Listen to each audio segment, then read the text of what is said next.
So when we've been thinking about the cultural asset map and the idea of an arts ecosystem and what that means, this is actually an idea that I realize it's a term that's been in use for some time, but I hadn't personally heard it before a few years ago, and it occurred to me, or at least sort of the concept of it hit home to me when I was visiting Yosemite National Park with my girlfriend, and we were going into the sequoia groves and reading about the exhibits, or just reading the exhibits that they provide about the park there, and the exhibits were describing how for a long time,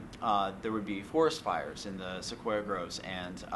the firefighters, the park rangers, would try and go and put them out. And after a while, they realized that actually that was hurting the park and the ecosystem of the park, because the fires were necessary to essentially clean out old dead growths and make room for new ones, and as long as they were controlled, they were actually a critical and healthy part of the entire operation.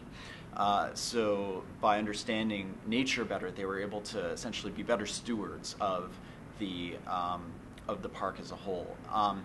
And I was just thinking about that in relation to a cultural community and the roles that foundations have, that arts councils have, essentially anyone who has sort of a macro perspective on the arts as a whole. Really, they're kind of trying to do the same thing as park rangers, or if you prefer, gardeners.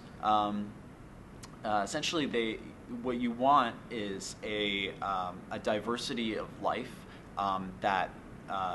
feeds off of one another, that builds into each other, and that is kind of fundamentally in balance. That there's not some kind of unsustainable factor or circumstance that is causing things to go in one direction that will cause that will in turn result in the system not being able to survive. So it's very necessary to ensure that there's balance, kind of like at all points within the system. So I think this macro perspective and looking at it from that 80,000 foot view, if you will, as well as understanding the individual, because it's not enough even just to do that. What you really need to do is to understand the individual interactions, even at the smallest points, to understand, to bring it back into the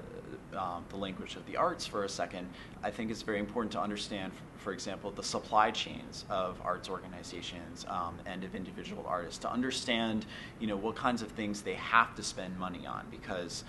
they really have no other choice, and what kinds of things they make sacrifices when